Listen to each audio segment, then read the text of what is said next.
What's up, everybody? This is Trey Biddy with HawgSports.com, HawgSports.com. Arkansas and Texas finally here, pretty close to here. We're going to talk to we're going to talk to Taylor Estes, the managing editor at Horns247. Curtis Wilkerson is also going to join us to talk about his thoughts, and we'll get to your questions as well. All that and more on Hog Sports Live.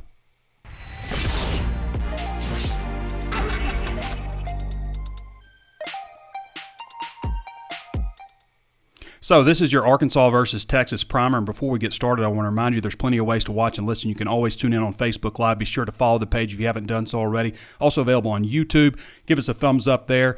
Subscribe to the channel. Hit the notifications bell so you're alerted anytime we upload new videos. Also available on Apple Podcasts. Throw us that 5-star review. Appreciate everybody doing that here recently, and let people know what to think of the show. Also available on Spotify, Stitcher, Google Podcasts, anywhere else you can think of to find podcasts. We are there. Hog Sports is just $1 right now for your first month at HawgSports.com. All right, primer time. It's here. I mean, last weekend was big, obviously getting the season started, getting people in the stands and everything, but this, ladies and gentlemen, this is different. This is Texas, number 15 Texas, coming to Fayetteville. Eventual SEC member Texas coming to Fayetteville for a little preview. It's going to be electric. You know, I've been asked, like, what can we expect? What can we expect to see in Fayetteville with a sellout crowd? How rowdy, how wild is it going to be? I don't know. We haven't seen the completed Donald W. Reynolds Razorback Stadium full yet. They completed it in 2018. It hasn't been full. 2018 sucked. 2019 sucked. Last year was COVID. You can only have 16,500 in the stadium. So we don't know what it's like in a night game completely packed like it's going to be. It's going to be exciting. I mean, we've experienced Razorback Stadium when it's been packed before, but it just hasn't been to this level with the end zone enclosed. So I'm anxious to see how it's going to be. Should be a great environment. ESPN, 6 p.m., Saturday, September 11th. Texas 1-0, Arkansas 1-0. We got all the how to watch information. We'll have all that on Hog Sports, but I mean, it's there. You don't need an ESPN Plus membership. By the way, everybody, that was like my most watched video ever, just how to watch the the Rice Arkansas game. Texas has an edge in this series, 56-22. Arkansas has won 4 of the last 6. I think Danny has a really nice article on the last 10 matchups between Arkansas and Texas. You got to go all the way back to 1987 to put 10 games together. So, but obviously we know what happened in the last meeting. Arkansas goes down there and beats Texas 31-7 in the Texas Bowl in Houston. I was there. That was an exciting game. That was the borderline erotic game, if you remember, with Brett Bielema. When Arkansas was starting to turn a corner. They could have had a better year that year, but that was a really good Arkansas defense.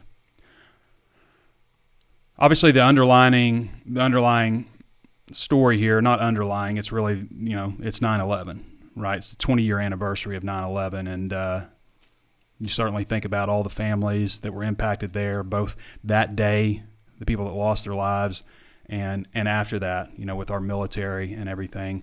I've got a pretty different 9/11 story. Everybody remembers where they were that day, and some of you have heard me tell this. I probably tell it every year, but so I was in a field in Wrightsville, Georgia, in a pecan orchard on a tractor all day, and had no idea what was going on. This is before everybody had a cell phone and stuff like that. Obviously in 2001, and my dad stopped me. I was actually riding one of those big Pettibone tractors. I was riding that home. And he stopped me. He's like, I guess you heard about everything. I was like, I don't know what you're talking about. It's like 6 o'clock at night. Had no idea what had gone on. And, he just mentioned the World Trade Center had been hit. And so I got home and turned on the TV. 30 minutes later, I was on a tractor again. And I just remember being blown away. And my buddy, Chris Russell, who lived in D.C., worked in Washington, called me and was like, yeah, we've been off work all day. And I was like, why have you been off? No idea that the Pentagon had been hit by a plane. And you talk about feeling ignorant and disconnected from the rest of the country. And that was a moment for me where I was like, I've got to get out of here. I've got to get back to civilization. I felt so disconnected from everybody. And that's when I made the decision to go back to school, go back to journal and get a journalism degree. And I'd been doing this thing called the Biddy Report. And anyway, here I am 20 years later now. because of the events that happened that day. I wasn't impacted the way that so many people were with losing loved ones, or impacted indirectly through all those kinds of things. And then of course the whole nation, the way things were back then. 2 years later, I was in Austin, Texas.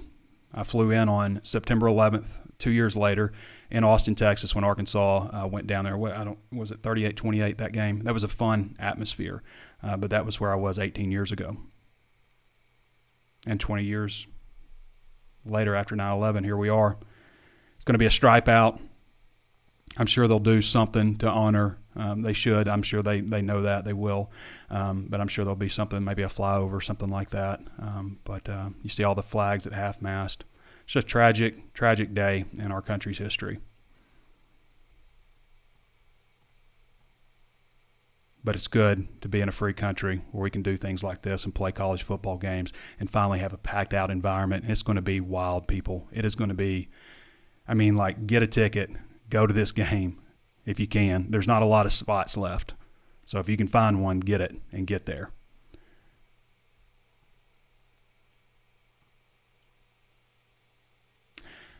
I've watched the game against Louisiana a couple of times. Texas won that one 38-18. It wasn't, to me, just like this dominating performance for Texas. I think Texas out-athleted them. I think Louisiana's a really well-coached team, but the difference here is Texas played pretty clean overall. They had 7 penalties, but overall I thought they played pretty clean, especially on offense. To basically, I feel like the way Louisiana probably beats people is not just because they had this wealth of talent, but just because they're well coached. They keep it clean. They know what they do well. But Texas did a lot of those things also. And then at the end of the day, fourth quarter, third quarter, better athletes, wearing you down, better depth, and won the game. Kind of like what Arkansas did, a little bit different. Arkansas was a little more sloppy, especially on offense. 13 penalties. That's too many penalties. They can't. We'll get into like keys to victory and all that stuff in a little bit. But Texas held them to 76 rushing yards. Only had 29 carries, but 76 rushing yards. They passed 40 times. That's a lot of passes. Texas only passed 26 times. Hudson Card looked good in his debut. I don't know that he's like a guy that's going to like break off 80-yard runs, but he's elusive. He can move around. He's got a big arm. Now, what I think is different here for Arkansas is he's coming into a really hostile environment in the SEC. It'll be 76 to 80,000 plus. It's standing room. There's going to be a lot of people in there who don't like Texas. And my experience covering college football for 18 years is true freshmen, or not true freshman, he's a redshirt freshman, but redshirt freshmen playing in their first road game in an environment like that don't really perform well. Now, it's not everybody. There are guys that do it, Johnny Manziel, for example, because there's not a lot of Johnny Manziels out there. But some guys can do it, but most of them don't. Most of them are going to be a little rattled, and that's what I would expect to happen. I would expect that to play a role in this game, for him to get rattled a little bit. Not that he's going to play bad, but there's going to be instances where the crowd will get to him and just the environment overall. So that's something that you absolutely have to factor in. Now, I've seen a lot of Texas fans. I've seen like 42-10 predictions. That ain't going to happen. I don't want to tell you like what to predict and stuff, what to think about your team, but that's not happening here Saturday, guys. I'm sorry to tell you. I do think ultimately I've got Texas projected to win. I think I'm probably going around 31-24, but it's going to be a closer game than what you think. Now, Texas has better athletes, better depth, all this stuff, right? That's been the case every year they've played them. 4 of the last 6 times Arkansas has beaten them. I think there's a misconception about what Arkansas is, okay? And you place it on what they've been recently under a former coaching staff, which was a complete disaster, a group of players that just would not play for their head coach. They wouldn't fight for him. That was evident in the way it ended in the Western Kentucky game. Arkansas's got better talent than Western Kentucky. Western Kentucky comes in Fayetteville and just mops the floor with them. It's not because of talent. It's because of belief, the system, the culture, and that has changed with Sam Pittman. These guys aren't going to lay down and roll over and let you beat them 42-10. It's just not happening. It's going to be a much closer game than that, whoever wins. It'll be a closer game. So don't get your hopes up. Don't get false hope on Texas being this juggernaut. And I'm not saying Texas is a bad team. I think they got a good team. I just think Arkansas is better than what people think that they are. And I think KJ Jefferson can play a lot better than what he did. I'm not saying he's going to be an elite passer, but I think what he brings to the table with his legs is going to help open some things up in the passing game also. Texas has got some players. I really think Deshaun Jameson, that's going to be an interesting matchup. And it'll be interesting to see how they match up with Traylon Burks, because he does line up in the slot a lot. It's not like he's just going to be, an outside wide receiver, where a regular cornerback would normally cover him. But I also think like special teams and Jameson and that, like Arkansas hasn't been great on special teams, and they don't need to kick to that kid. Okay, they've got to figure out a way to improve special teams, because it's penalties, special teams. KJ having a good game; those are all going to be key. Rattling Hudson Card; those are all going to be very key factors. Stopping the run, limiting the run, boxing up the run, not letting Bijan Robinson just run wild, which he is capable of doing. He is really, really good. He's not running behind an exceptional offensive line, but he is a guy that can get yards on his own and change the game. So I think that factor, Deshaun Jameson in the return game, because Arkansas hasn't been – he's like a 4.30 guy. He is incredibly fast. How they defend Traylon Burks, I think, are all going to be, really key things. And Arkansas' secondary, like, this isn't Louisiana's secondary. I'm sure Louisiana has a pretty good secondary. Arkansas, to me, has one of the best secondaries in the SEC. That's going to be a really interesting matchup. They've got good linebackers. They don't have a ton of depth. Bumper Pool's going to have to sit out the first game. Defensive line depth, I think, is going to be key for this game based on some things that we're hearing with injuries and stuff like that. So the fact that Arkansas has shored up the defensive line through transfers and just, through recruiting, bringing some guys up, I think is important for them, given some of the things that have happened here. So I think Texas will win, but I would never say that Arkansas has no chance of winning, because that ain't true. This game, as Houston Nutt used to say, that ball don't bounce straight up and down. A lot of things can happen. Arkansas has to clean some things up. They have to be better on offense. Texas, I thought, looked more crisp on offense than Arkansas did.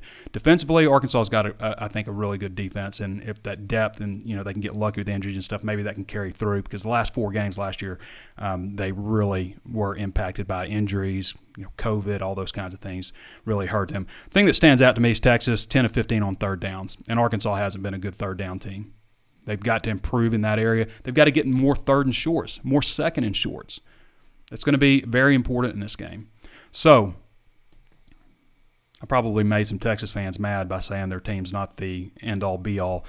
You got a good team, okay? I think you have a good team. You don't have anything that Arkansas doesn't face week in and week out in the SEC most of the time.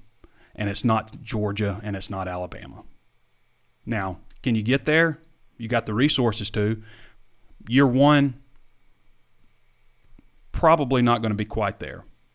But you got a lot of potential. I think you got an excellent head coach and play caller in Steve Sarkisian. The things he did at Washington, obviously ran into his troubles at USC, but has been around the block, worked at Alabama. I think that I agree with Sam Pittman in that he's one of the elite play callers in the country. But there's still a lot of unknown there. And, again, I think Arkansas is a better – again, don't misconstrue Arkansas as a team that just because in 2018, 2019 they would roll over for people, because they're not doing that anymore. They will fight. If they lose, it's not going to be from a lack of effort, okay? And that's how you beat teams on the road. Teams just kind of just let it happen to them, That's how you beat teams 42-10 on the road. I just don't see that. You got to out-physical them also. That's going to be a big key too. Can Arkansas out-physical Texas? That's the way that they're going to try to beat them. All right. I told Curtis I'd get to him. I had to wait for a guy behind me, just like with a blower the whole time. So let's get to Curtis here. For those of you who don't follow Curtis, he does a great job covering Razorback sports, basketball. He's a tremendous basketball insider, covers recruiting in that department too. You can follow him at Kurt Wilkerson _. Hey, Trey. Hey, Curtis, how you doing, man? I'm doing great. What's going to happen Saturday? Oh my goodness. Well, I mean, just listening to your rant there the last 10 minutes, I might be changing my mind on this. I don't know. That was pretty passionate. I love it. Well, I'm just saying against the idea that Texas is going to come in here and just blow them out.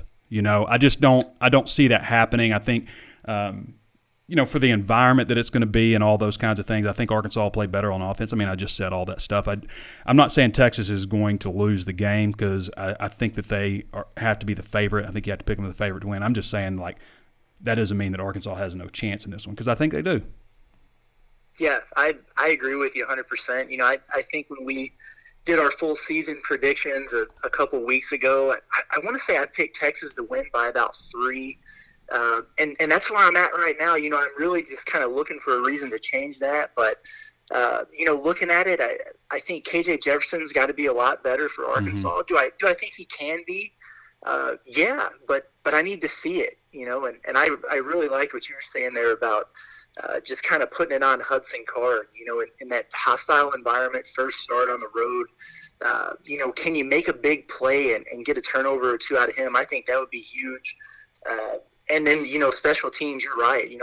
I would love to go into a game just knowing that, Arkansas wasn't going to have a punt blocked or have some kind of huge hiccup there. And I think eventually they're going to turn that corner, but I have to see it before I believe it. So I don't have any faith in it. Oh, I know. I have zero faith that they're going to just get things turned around subtly on special teams. They'll make a mistake that'll cost them. I mean, Texas has got a bona fide burner back there, and Deshaun Jameson. I mean, he can go. Flat out fly. So he can go. What else? Tell us what you see about this Texas offense. Wide receivers, we haven't really talked a whole lot. It's been Hudson Card, and the offensive line obviously has some issues according to Texas people. Although I think 4 starters returned, but we haven't really talked a whole lot about wide receiver play. What do you see out of them? They got anybody too dynamic? Yeah, I tell you what, one guy that really stood out to me was sophomore Jordan Whittington. He's the guy that he had 7 receptions, 113 yards and a touchdown. So he was kind of the main target there for Hudson Card. 6'1", 203 pounds. This guy's a matchup problem. He kept finding himself open, and he's hard to bring down. Physical receiver. So he's definitely one to watch. They have a couple other guys there who I know that they were high on coming into the season. Didn't do a whole lot in the first game, but still, worth noting. Xavier Worthy and Joshua Moore. But then you look at the other guys who are catching passes there, and you have to consider the running backs. Bijan Robinson. This guy's a bona fide Heisman candidate, and in my opinion, at running back, he had 20 carries there for 103 yards and a touchdown, but he also added 4 receptions for 73 yards and a score, so he's definitely a weapon there out of the backfield. And then you have to look at a guy like his backup, Roschon Johnson, another one who they'll bring out of the backfield as a pass-catching threat too. So, a couple receivers there, but they like to get those running backs involved in the passing game as well. Curtis Wilkerson joining us. You can follow Curtis right there on the screen at @KurtWilkerson_. He has been with us for over a year and just does a fantastic job. So, Curtis, you've got some keys to victory and 5 burning questions. We'll go over the keys to victory real quick just because they're always pretty much the same. Everybody likes to come up with all these different ideas for what it's going to take to win, but it always comes down to penalties, turnovers, special teams, injuries, and I guess COVID. And then you have a special different one, and I always say, mistakes and making your opponent capitalize on your mistakes, and that's kind of encompasses everything. But your bonus one is the third down, and we talked about that a little bit. Texas was very efficient on third down and also in stopping Louisiana, and Arkansas's got to improve in that area. Yeah, no doubt about it. Just to run through those real quick, penalties, like you said, Texas played a pretty clean game overall. Arkansas did not. And so, you would think a lot of those things they'll be able to clean up, but 13 flags for, over 100 yards. That's just way too many. Obviously you'd like to see them avoid, more targeting calls, and it seems like they're good for at least one of those a game now. But you can't really afford in a game like this to lose one of your key players, especially when you're already going to be without Bumper Pool for a half. So hopefully they can avoid that. They had a couple pass interference flags. Were all of them legit? I don't know. and then a late hit out of bounds there. So those big ones that wind up extending drives or kind of shifting momentum, man, you just really hope to avoid those. Turnovers, I think, are going to be key. We talked about, the importance, and that's one of the burning questions that I have is, will Arkansas be able to rattle Hudson Card? If you can, and you can force a turnover or two out of them, I think that obviously really increases the chances of winning there for the Razorbacks. Special teams, we talked about it. I'll move on. We just got to see some better play there. Mm-hmm. Injuries always are going to be a factor. And then, third downs. I was really impressed with Texas, 10 of 15 success rate there on third down. And a lot of those were third and long. And Hudson Card was 8 of 10 passing on third down. They converted 6 times on third down at 3rd and 6 or longer. So, Arkansas is going to have to really buckle down there. And then, like you said, they've got to be better converting their own third down tries. I just think with the tempo that they play at, Arkansas's drives typically aren't going to be very time-consuming. Mm-hmm. So they've got to be able to move the chains more effectively and just give the defense some time to catch their breath and recover a little bit. So definitely important, in my opinion, going into the game. You're looking for Arkansas to find a rhythm on offense. And we talked about Bijan Robinson a little bit. That's another one of your burning questions. Can he be contained? And can Arkansas rattle Hudson Card? And that's another one we talked about. So who wins this chess match between Barry Odom and Steve Sarkisian? These are two guys that, obviously Barry Odom's been a head coach and, led a pretty effective defense for Arkansas for the first 6 games till the last 4 where they started to struggle a little bit. So who wins this battle?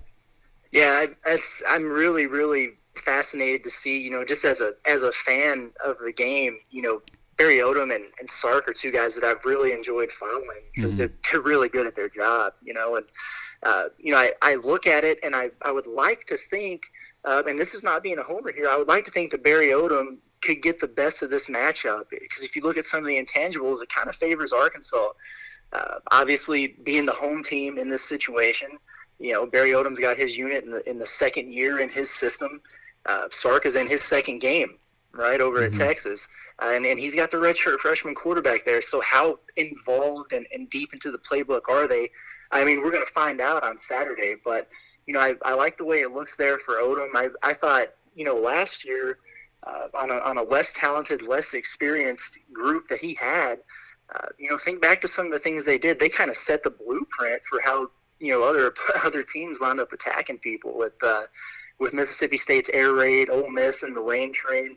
He found a way to shut those things down and scheme up well. So I don't really have any reason to believe that he can't do that in this matchup as well. I think what's notable with the matchup also is, first of all, I think it was a pretty decent defense last year, especially against those first 6 games. But you didn't have a whole lot of depth on the defensive line, and you did lose a defensive lineman. But you have 10 starters back from that group last year, and you added Trey Williams and Markel Utze, who both started at Missouri last year. Trey Williams, I think, after 4 games, but he has started plenty of times in his career. And then John Ridgeway, who missed the last game with appendicitis, and he's going to start this game most likely, 6'6", 320-pound nose.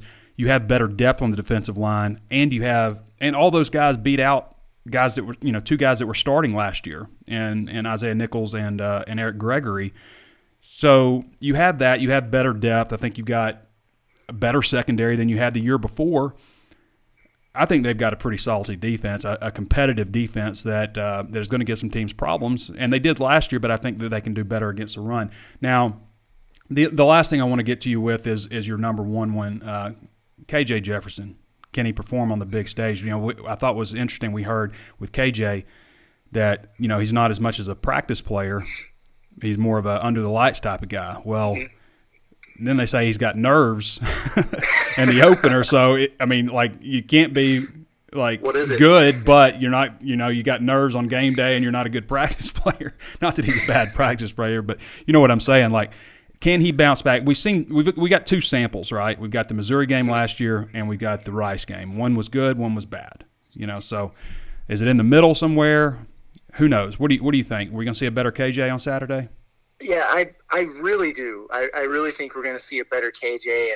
And again, I go back and I've watched the game a couple times now, and obviously we were there in person last weekend, and I think he's catching a little bit too much flack. Now, did he sell some throws? Absolutely. Does he need to take a little bit of heat off that fastball at times? Yeah, probably so. He's probably a little amped up, a little juice, a little rev. But you know what? I just don't see Traylon Burks dropping 2 passes this week. I just don't. Mm-hmm. I think settling in a little bit, he did in the second half.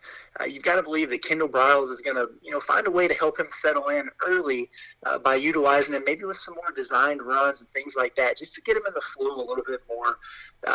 Is he going to have those moments where he makes some head scratching throws and you're thinking, what was that? Mm-hmm. Yeah, and that's probably just who he is, but I definitely think that he's better than he showed last weekend. I expect a better game from him. I think the game plan is going to be a little bit better suited to his strengths as well. So, hey, if he can give that type of performance that he did against Missouri last year, I think Arkansas's got a great shot to win that game because I thought he was terrific. But, yeah, I definitely think, at the very least, somewhere in between what we saw there and what we saw last weekend, that's reasonable to expect. All right, Curtis. Appreciate you, brother.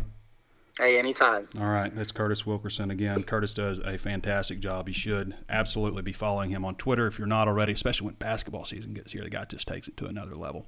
Okay, I want to transition right over to Taylor Estes. I've actually known Taylor for probably a decade, going back to our days at Rivals, but she does a great job. She's the managing editor over at Horns247. You can follow her at you can follow Taylor at Taylor Estes 247, and again, does a great job over there for any Longhorn fans out there listening, and they're 30% off right now and $1 for your first month. Taylor, how you doing? Hey, Trey, I'm doing well. How are you? I'm doing great. It's good to have you on. I hope you're feeling better. I know you were a little bit under the weather, but and won't be making the trip here, but we'll certainly miss you for. As I mentioned earlier, I probably know you going back to about a decade when we were both at Rivals together, and for some reason, like when we'd have those conventions and stuff, we all, like the same group, started kind of gravitating together. We'd all end up hanging out together and stuff. So you do a fantastic job over at the Texas site, and you and Chip and your crew over there. So you guys are to be commended for the job you do over there. So Taylor, I just wanted to jump right into it with you. We did a little behind enemy lines feature earlier, and I asked you a few questions. We can just kind of go over those, and if you can just update us a little bit on the latest injury, suspension information that Texas has going on. Texas is actually pretty healthy entering this game. They were pretty healthy for the most part as well entering the Week 1 game against Louisiana.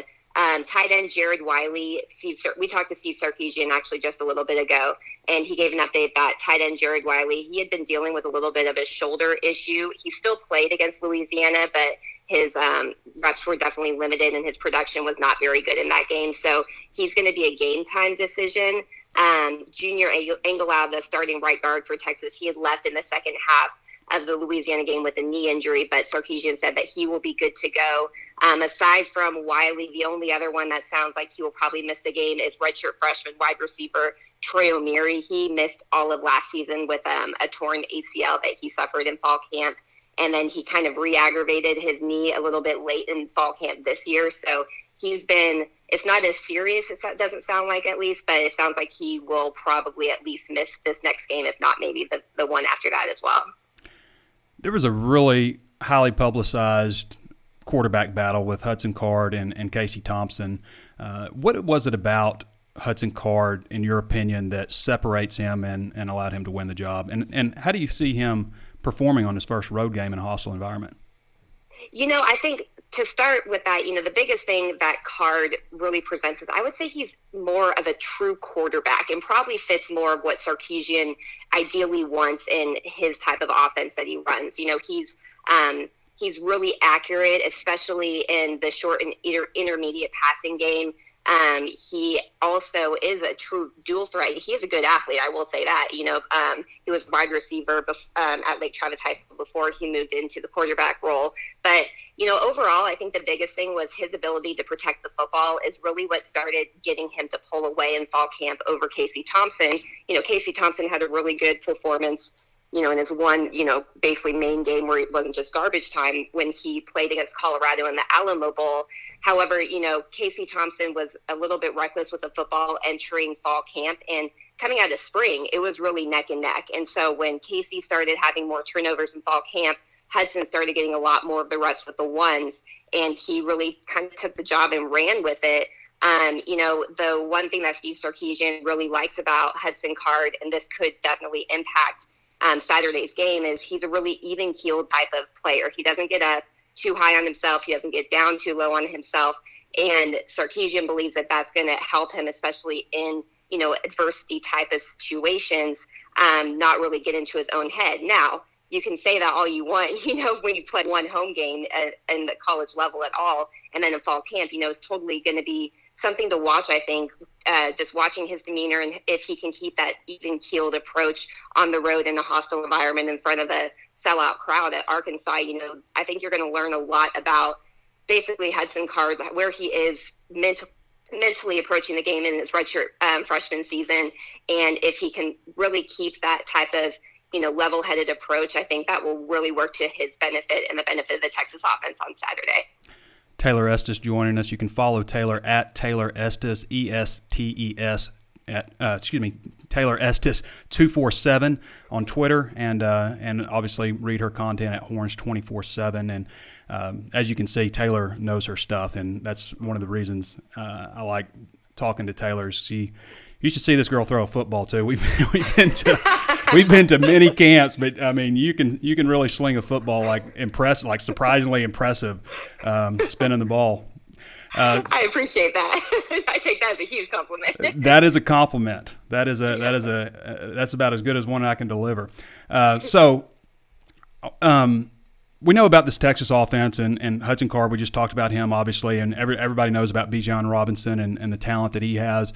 But the one weakness that you kind of pointed out to me is the offensive line. Even though, I guess, 4 starters return, it's a unit that's got to shore some things up, right?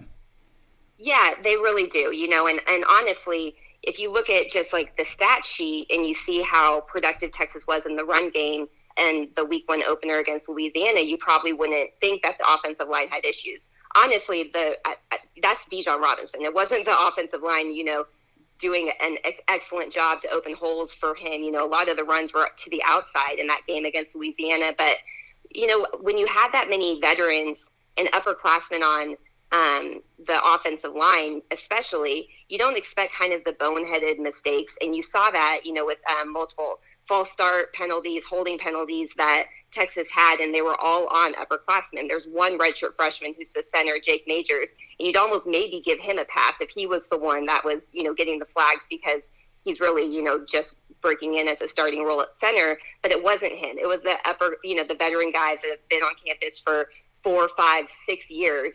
There's literally 4 year, 5 year, and 6 year guys on that offensive line. You just don't want to see that. And so, I think that the thing that Texas does have to its advantage is I do believe that offensive line coach and offensive coordinator Kyle Flood, who is at Alabama with Sarkisian, I think he's really good, and he's going to be a coach that can, help correct a lot of the mistakes.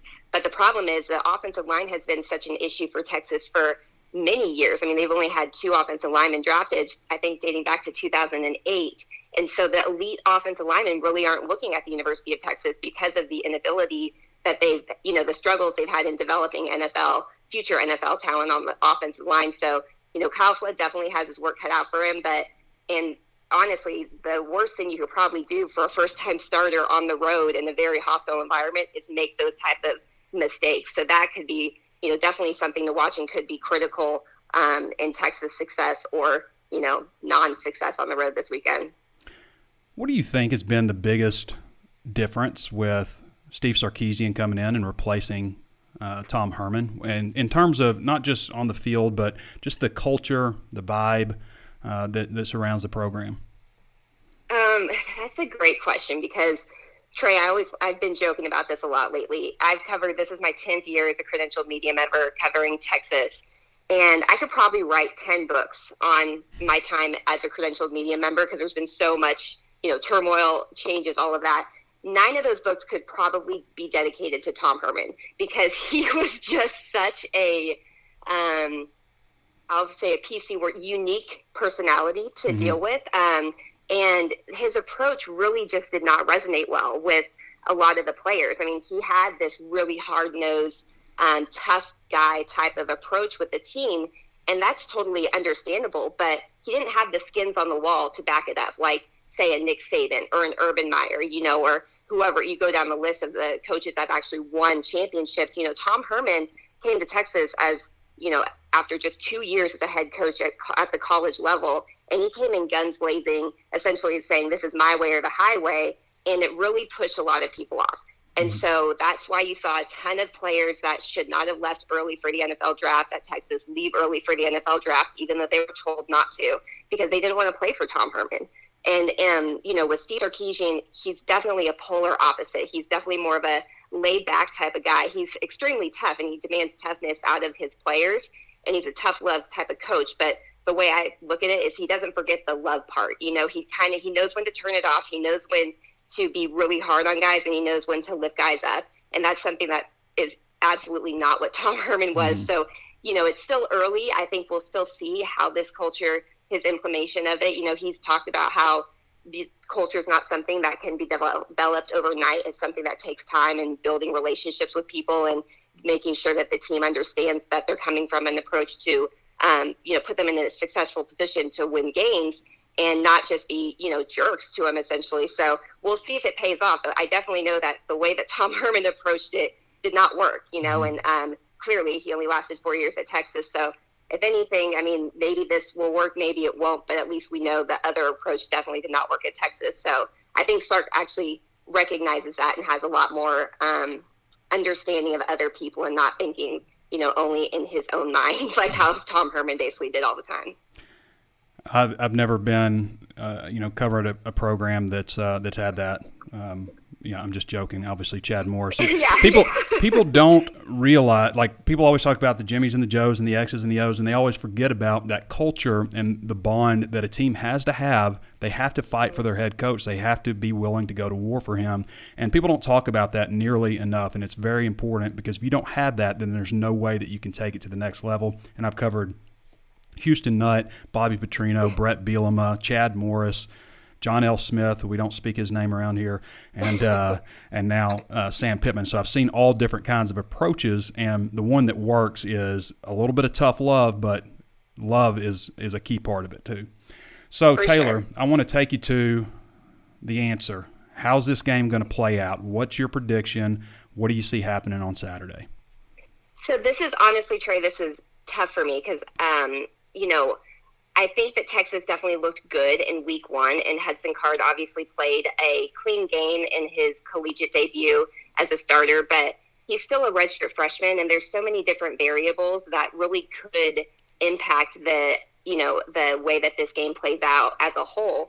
I would say, with him going into his first hostile environment on the road, his first ever road game, he's definitely got to keep that even-keeled demeanor and not make the mental mistakes. And I think that, if he can do that in this game and the offense can, continue to be productive while the defense can also, maybe definitely focus on stopping the run, I think, with Arkansas, number one, and then just, make sure to get off the field when they're supposed to get off the field. I could see Texas winning a close one.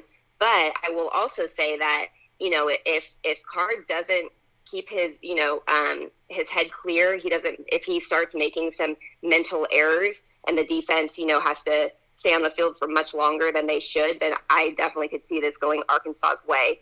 So I'm kind of torn, but I would say I think I would probably give Texas a little bit of an edge at this point. I definitely don't think it's going to be a blowout. I would imagine maybe anywhere from like a 3 to 7 point win for Texas. But again, it comes down to if Hudson Card keeps that even-keeled approach or not. And so it'll definitely be something to watch. Okay, Taylor. Well, I really appreciate you joining us and providing the insight that you have here, and hope you get to feeling better soon, and maybe we'll see you again sometime. Yeah, thanks so much, Trey. Anytime. Okay. All right. Thanks, Taylor. Taylor Estes. Again, follow her, Taylor Estes 247. That's spelled E-S-T-E-S. Used to be Taylor Gasper, and she just does. She's very talented, as you can see. She knows her way around the Longhorn program. All right. We're going to jump to your questions now. I hope you guys enjoyed that insight.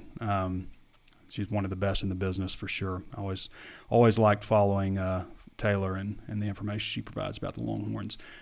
So, before we get started on your questions, one more time, if you haven't followed the page on Facebook, go ahead and follow it now. Also, follow us on YouTube. Be sure to subscribe, hit the notifications bell so you're alerted anytime we upload new videos. Also available on Apple Podcasts. Throw us that 5-star rating and leave a review so others can know what to expect. Spotify, Stitcher, Google Podcasts, everywhere else you can think of to find your favorite podcast. We are there. Also, $1 right now for your first month at HawgSports.com. You can also sign up for an annual membership for 30% off if you want to go that route. So, all right, let's see what you got. We're only taking good questions today, people. Only taking good questions. We've got a lot of predictions. Ray Sabler says, how do you think the defense looks without Gerald? I think that they have enough depth on the defensive line to get through an injury. Now, it's not ideal, obviously, but that's why you recruit depth, and injuries happen in football. It's unfortunate, especially unfortunate for a guy that has had so many injuries. So, Adrian Jones says, I don't care who the Hogs are playing. I'm always picking them to win. It's not a bad attitude to have. You might set yourself up for some disappointment from time to time, especially the last few years, but it's a good way to approach it with the sun shining every day, I guess. Todd Drake says, is Bumper Pool not playing the whole game or just the first half? Just the first half. He has to miss the first half.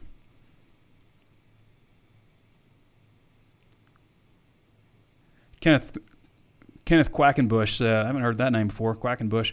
Odom can throw some exotic defenses at Card. If so, we win, but Jefferson has to do a job. I could see them bringing some exotic blitzes from the secondary. The rule says, or the guideline, maybe it's more of a guideline than a rule, but you come after inexperienced quarterbacks and you kind of sit back in coverage for more experienced ones. So I would expect them to try to rattle him, hit him, be physical. I mean, that's what so much stuff we can talk about, this and that. So much of this is going to be who's more physical, who's flying over the pile. When you're watching on TV, you need to see Razorbacks flying over the pile on tackle. How many Razorbacks do you see in a frame? Is it going to be like, he's got it, pulling up? Because we saw a lot of that over the years, especially under Chad Morris. He's got it. I ain't worried about it. He's got it. No, sir. You got to be flying over the pile. You got to be going crazy. I mean, that's how you play defense. And on offense, too. I mean, you got to be physical. Can't back down from anybody. Nick Headley says, what player will have the best game? I have a hard time betting against Jalen Catalon. Todd Drake says, do you think A.J. Green will play in this game? I think so. They've been trying to get him ready. I think we're going to see A.J., as Sam Pittman was saying, I asked him about it the other day, but as he says, he feels like, first of all, he feels A.J. would have, played if he hadn't been, injured, but they've been trying to get him up to speed. But he feels A.J. is kind of that in-between, a little over 200 pounds, blistering speed. He's got speed like, Traylon, the faster guys, and, got a little bit better size. So he's kind of like in the middle. So you kind of got three different types of backs there that you can go with there. So Ryan Hewitt says, apart from KJ, what offensive player needs to be the X factor for a Hog win on Saturday? That is Traylon Burks. Traylon Burks needs to be Traylon Burks. I think we saw maybe the worst of Traylon Burks last weekend. He had 2 drops, just wasn't in sync ever. A bunch of people have asked what's going on with Trey Knox and what about Hudson Henry, says Philip Warren. I think we could see more of Hudson Henry in this one. I think we could possibly see Trey Knox some, but he has been working at tight end also. He's been working at tight end and wide receiver. I think it's, just comes as simple as like some guys moving past him on the depth chart, some guys outperforming him. That's what it comes down to. It's unfortunate because he seems like a guy with so much upside, so much potential. And then Hudson, I think, that really has a lot of ability. It's just he's got to stay healthy. Stephen Shope says, we are going to win Saturday.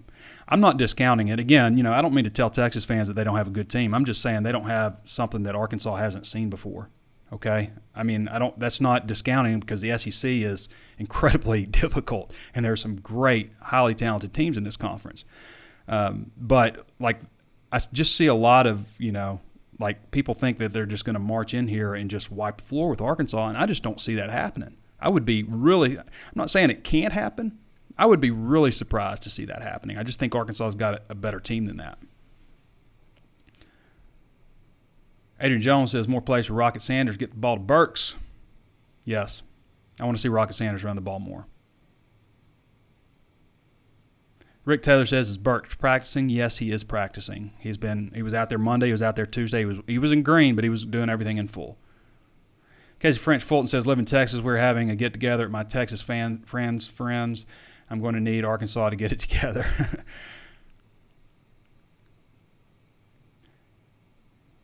Trenton Johnson says, we see Burks in the type of game we're used to seeing him having.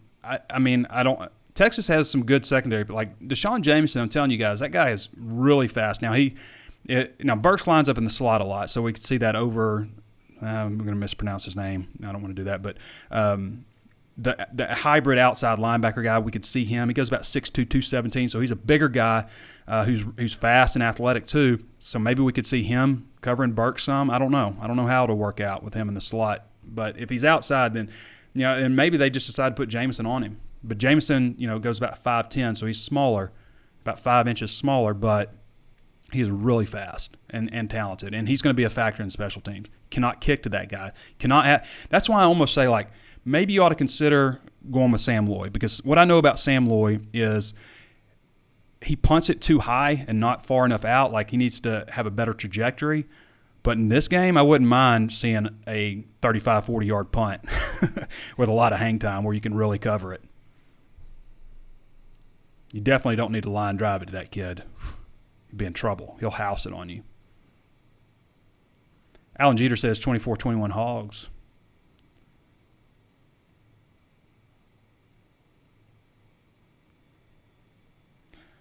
Janice Stewart says, I just hope the play calling last week was the Hogs not wanting to give anything away for the Texas game. Well, I mean, when you're down, what was it, 17-7 at one point?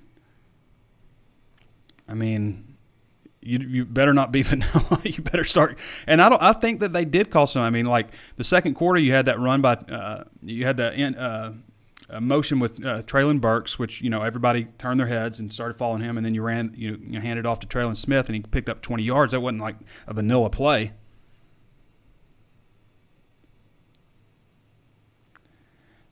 Trucking Boudreaux says Fat KJ will throw for 200 yards, 2 touchdowns, and have 50-plus on a comeback game. Burks, 100 receiving and 7 catches. I just don't make that his nickname. Although he wouldn't be the only quarterback because Brooks Ellis told me when they were growing up that Austin Allen's nickname was Fat when they were growing up. That was the nickname, Fat.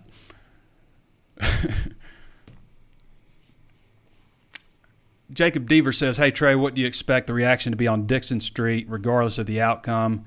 I mean, Dixon Street's going to be packed. D-I-C-K, not D-I-X. D-I-C-K-S-O-N. I just spelled. I got to make sure I spell the full name of the street before I pause in the middle of it. I'm going to hear about that one. D-I-C-K-S-O-N, Dixon. KJ doesn't have to win this game. We just need him not to lose it. That's a good point. Don't make mistakes. Hit the throws that you're supposed to make. I mean, some of that stuff's easy slant. I mean, there's like you sail some, you have some dropped. That's true of the wide receivers too. They got to catch the ball. Hog fans need to be the 12th man, says Bradley M. Trucker. Kesney Nichols says, nobody attacked me, but 38-17 Texas. I mean, I'm not saying that score can't happen. I mean, especially like you start getting desperate. Texas has a lead, start getting desperate, then I could see that happening. I don't think it's going to be just an absolute rout in this game. I think Arkansas has a chance to win. I think Texas will win. But, like, I would never sit here and say Arkansas has no chance to win.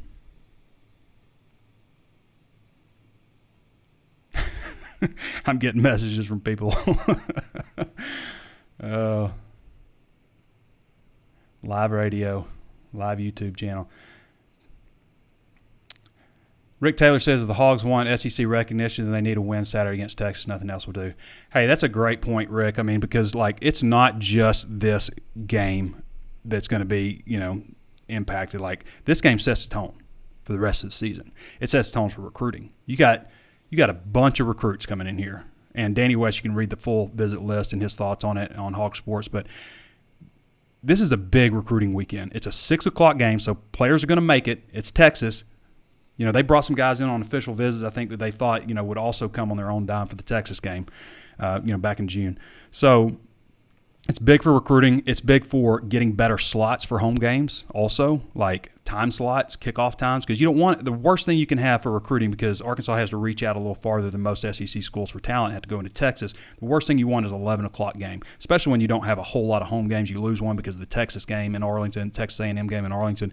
So to me, you win this game, not only do you have that momentum, that belief that starts to develop of knocking off a ranked Texas team in Fayetteville, but recruiting, the impact it can have with having those visitors there in an electric atmosphere, winning a game like that, setting the tone for other games, time slots for other games, when they might be picked up, to get more recruits in. It all rolls over. As our buddy Keith Grayson used to say, it used to be the cycle of suck, but you can change that to a cycle like, I don't know what the word would be, the cycle of,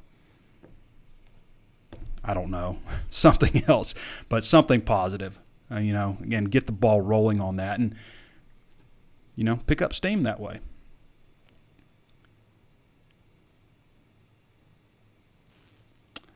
Stephen Shope says got to be a record-breaking crowd. Record-breaking loud. With it being a 76,000-seat stadium, it has a chance to be that. If they count everybody that's in there. Now, in the past, they've just counted, sold tickets and stuff. They haven't counted media, teams, concessions, all those people that are actually in the building. They used to do that. That's why the record attendance is like 76,000, even though it was a 72,000-seat stadium. So this one, you're going to have 76,000 people in the seats, plus all those other people. You have a chance to, in theory, I would guess, get up to about 80,000 actually people inside the stadium. Rick Hogan says Arkansas loses on a blocked field goal and a score by Texas. We play them even on offense and defense and lose on special teams by 6. Arkansas will return the ensuing kickoff for a touchdown, but it will be called back by a phantom flag. Don't put that on me. Don't say that kind of stuff. Arkansas special teams will likely cost them in this game.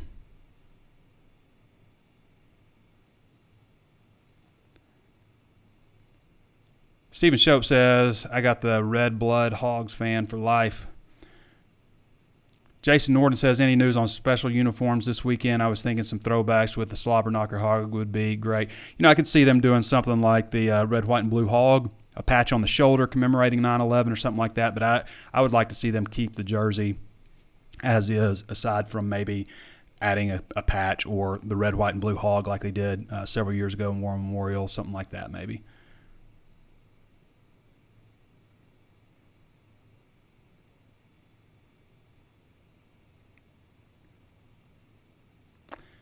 Joey Mark says, Trey, no Arkansas fan wants to follow a Longhorn sports writer. I get that, but we have had a lot of Texas interactions on our videos and podcasts and stuff, so I know that there are Texas fans watching and listening. They're going to throw us a downvote. Go ahead and throw us a downvote, Texas fan. I know you're going to. But we had your girl Taylor on here. She did a great job. She really does do a great job. That's why we have her on the show. And so the Texas fans that are out there listening, I'm sure they appreciated having her on. So give us a thumbs up now. Change that thumbs down to a thumbs up. Do you think KJ will be more calm and accurate on his throws? I sure hope so. He was not very good on Saturday. Now, he opened some things up with his legs. I mentioned on the last show that I think, they'll bring a safety down, drop a safety down in the box. And if they do that and he can hit his throws, then he could really cause problems for Texas. Aaron Anderson says, do you feel Briles' offense is B-R-I-L-E-S? Offense is sometimes, I won't get in trouble spelling Briles. Offense is sometimes too flashy or has too much window dressing. I think that if KJ doesn't overthrow some balls, if Devion Warren doesn't step out of bounds on a 29-yard catch, if Devion doesn't drop a pass, Traylon doesn't drop 2 passes, then maybe we're talking about this offense getting off to a much faster start on Saturday. And KJ maybe having a little bit more confidence instead of trying to aim the ball and maybe getting a little bit of a case of the nerves. The only thing about this offense, and it's not just Briles, it's everybody, it's like if you get a long first down, you haul ass to the line of scrimmage, and you hand the ball up the middle for a yard gain. It seems like it always picks up about a yard. I don't know why that is, but we see that all the time. Shady White says, if we don't get 3 or more sacks on defense, we lose. And it's not just about sacks, it's about just getting back there and rattling him, getting some hits on him. rushing him, moving the pocket, changing his launch point. Justin Carter says, just to score a couple more tickets to the game, anybody want to buy me a beer, I'll accept. Zach Johnson says, A.J. Green going to play any? I think we'll see him a little bit. I don't know if we'll see him a ton. I think we'll see probably the two backs we saw last weekend mostly, but maybe he gets in there. Can Gerald get a hardship and come back next year, or he'll probably be done? So this is his 6th year. I mean, technically he could get a medical hardship if the year is forgiven. So he would be the first player to ever play 7 years, I guess, at Arkansas, maybe. I mean, Gerald's probably pushing 24 years old. He's getting up there in age, but he doesn't have any film. He doesn't have any film to show anybody. He can't get drafted. Nobody will draft him. It's unfortunate. I hate it. The guy worked hard. Happens every year. This one wasn't in a game. Bruce Armstead says, do you think Arkansas will open by a run, play action pass, or straight out pass? Opened with a pass last time and it ended in a sack. I think it was a play action too, so I don't know, maybe a run. I'll say this too, guys, and this is behind the podium. This isn't I think we're going to do this. This is these coaches feel really good about this team, okay? And granted, they probably felt good about the last game and didn't have a really good showing. But I'm just saying, and they may be wrong, but I'm telling you, behind the scenes, this staff feels good about where this program is, where this team is right now.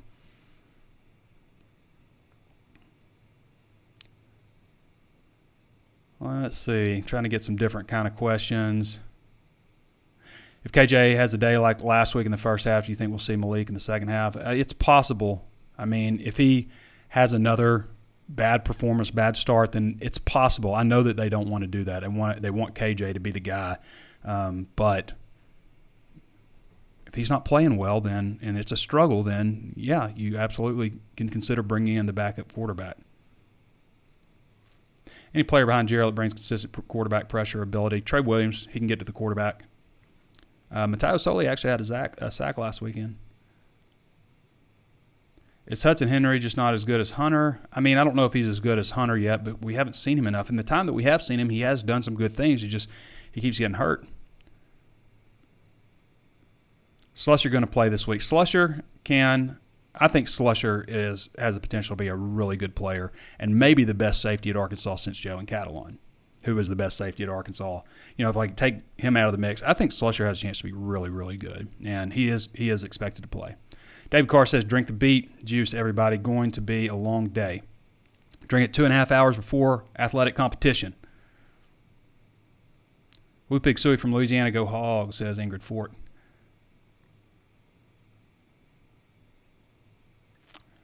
Is Hornsby ready, says Rick Taylor. Don't know yet, but I know he can run.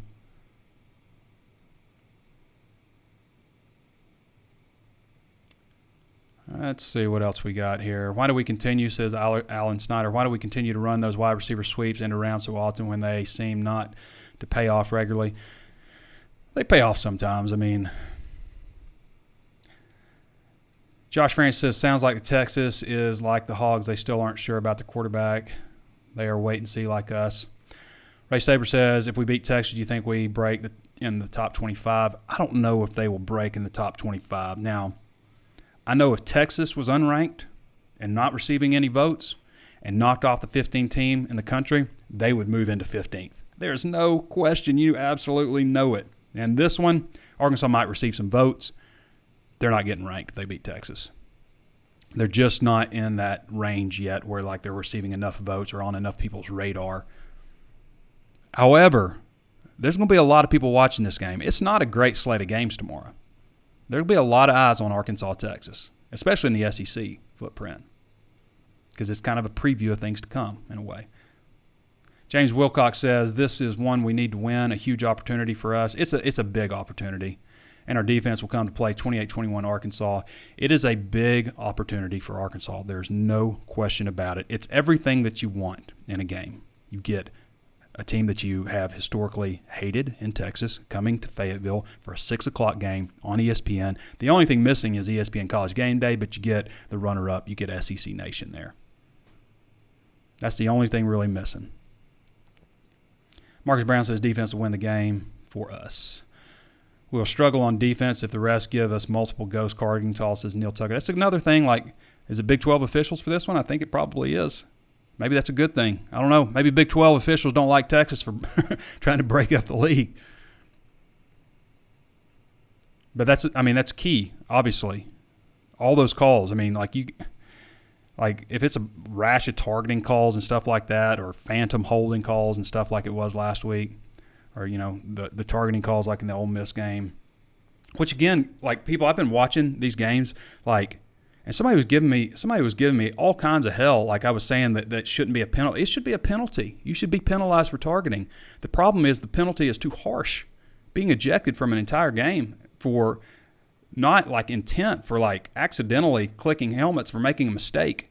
Like, flag him. Give him 25 yards. Give him strike one of two before you throw him out of the game. I just think it's too harsh of a penalty. And the thing of it is also that I don't like is, like, too many times you miss it. So you're going to hand down the stiffest penalty you could possibly give, aside from, like, canceling somebody's season. The stiffest penalty you can give to a player, and you miss it so many times. Because I saw Greg Brooks on the same play that Grant Morgan was ejected. I saw Greg Brooks hit dude on the helmet. Or him hit him on the helmet. I saw Myron Morrison hit Traylon Burks in the helmet. I saw Andrew Parker for Arkansas hit the Rice quarterback in the helmet. All, like, after he throws the ball when he's defenseless, all up in his face. I think I did that last week. Deja vu. Like, and those aren't called. So, like, you hand down a penalty so stiff, and you miss obvious targeting calls also. And there were times in that Ole Miss game, I think I saw 4 targeting calls. There were times where I saw that they missed targeting calls in that game.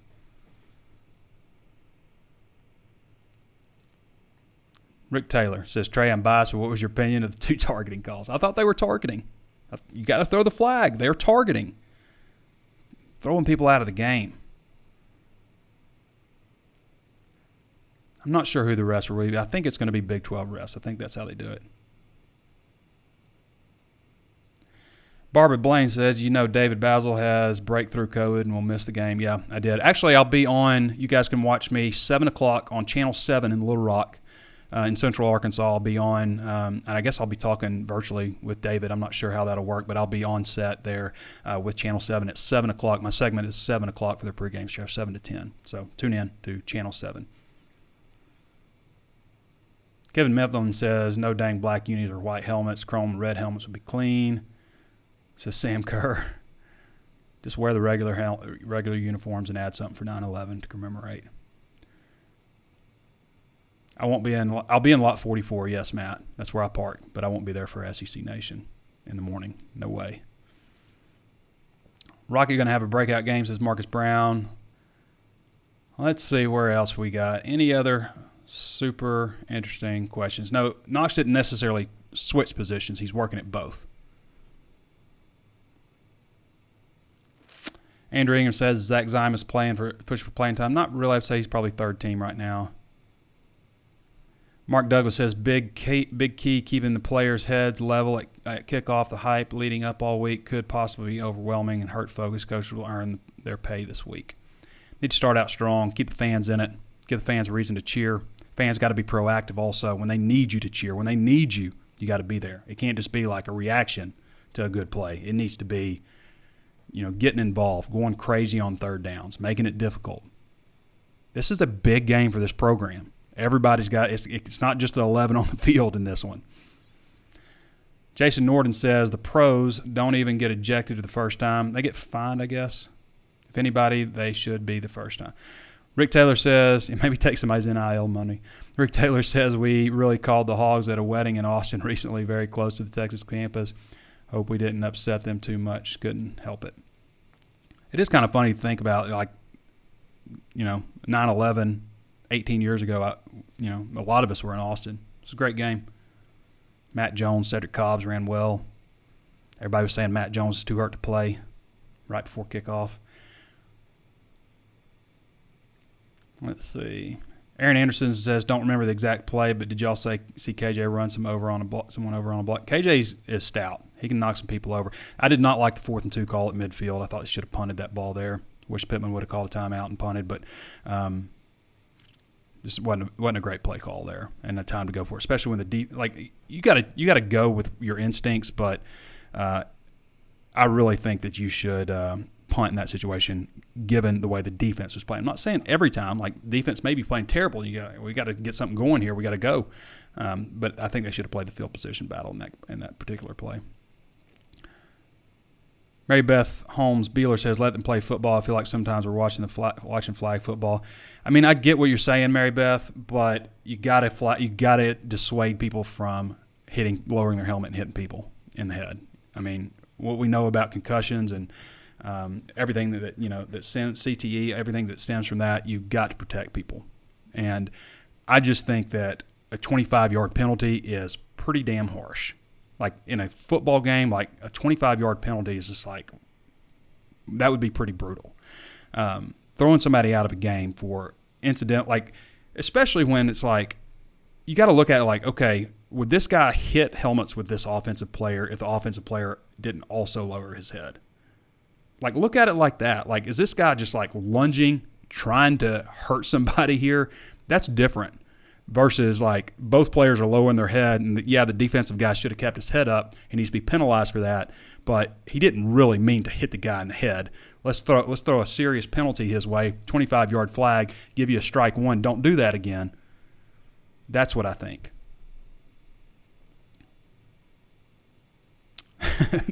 Jason Norton says that brick behind you has a little bit of a tint of burnt orange. I mean, it's brick. It's also got a little tint of red. Right? Somebody criticized my set, said it was too orange also, like somebody who worked for a news channel.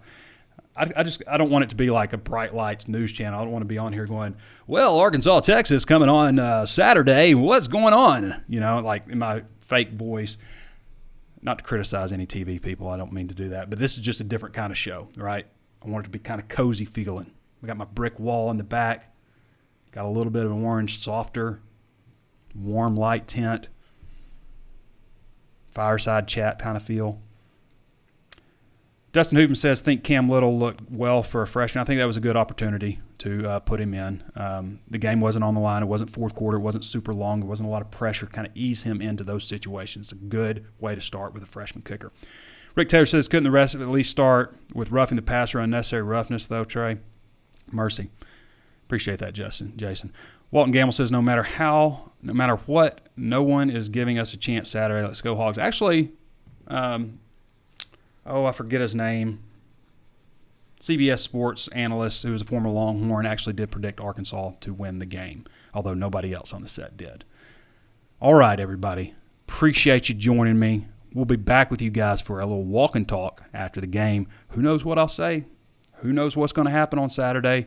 But it should be pretty loud, pretty live, pretty exciting environment to come out of. And we'll be with you after the game to talk all about it on the Walk and Talk. So I want to thank everybody for joining. Appreciate your questions. Appreciate you guys for making this show so popular.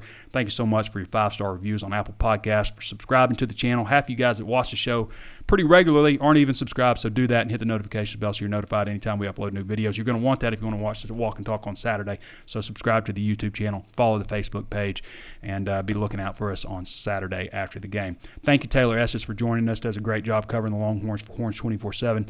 And, of course, appreciate Curtis Wilkerson for his insight and his keys to victory. 5 burning questions, all the great stuff that Curtis Wilkerson delivers for us. All right, everybody. We'll see you guys on Saturday after the game. This has been Trey Biddy with HawgSports.com, and we'll catch you next time.